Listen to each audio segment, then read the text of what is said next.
No one was expecting The Wonderful Wizard of Oz. There was nothing on the market quite like it. It was not typical of the children's books being published at that time.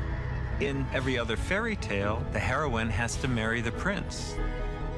Baum did not see gender the way a lot of people of his time saw gender. That was a pretty revolutionary thing. A new documentary on PBS called American Oz takes a look at the life of L. Frank Baum, the man who wrote The Wonderful Wizard of Oz and dozens of other books and short stories and poems. It's a story of his determination and imagination and examines in part his time living here in Chicago in the Humboldt Park neighborhood. And it also details the complicated nature of some of the causes he took up. Tracy, Heather Strain, and Randall McClary are the writers and directors and producers of the film. Good morning. Good morning. Good morning, Robin and Larry. Good morning. Thank you. Good to have you with us. I'm kind of surprised that nobody has tackled this project until now, and here you are tackling it in the context of people re-examining artists and politicians about their behavior and how we look at that. How does this play out for The Wizard of Oz? Well, we're excited to tell this story, and yet we were surprised that no one was doing the story, and we were delighted when American Experience asked us to tackle it. We feel like it's really important to look at the people who contribute to our popular culture, and Baum has such an exciting story, such an exciting American story, and we're delighted that there's a Chicago part to his story. Yeah, let's talk about that. So he moved to Chicago in about 1891, and his experiences kind of mirror what Dorothy experienced in The Wizard of Oz. True?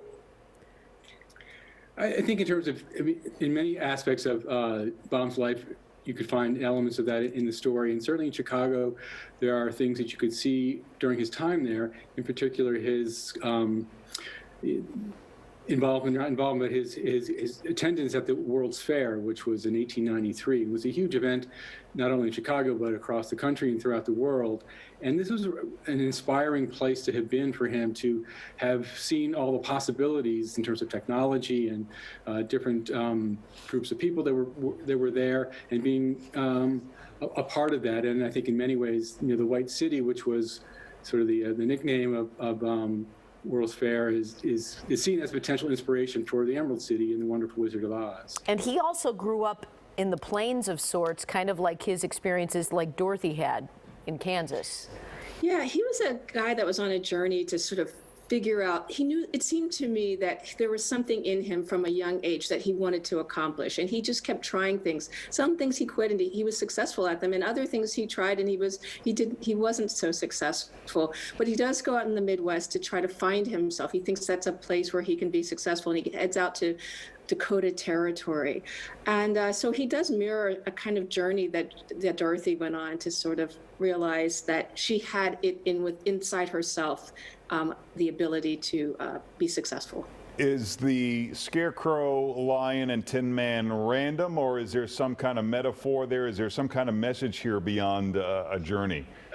I think there are elements of America within the story, and I certainly can see that the Scarecrow would have been something that was been very familiar to Americans that were growing up on farms and so on. And there is, though it's not in our film, Baum did have an anecdote about, as a young child, actually being scared by a scarecrow that he saw out in the fields. And I think in terms of the Tin Man, it is an emblematic of sort of the transition that was happening in the country, of going from an agrarian society to an industrial society. And he, as a young man, actually, and his father made money in the oil industry. And as a young man, Baum worked for his father's company selling axle grease. And so there was a connection to that as well that I think he brings into his character of the Tin Man. And there are lots of elements in the story that I think you can find inspiration from his life.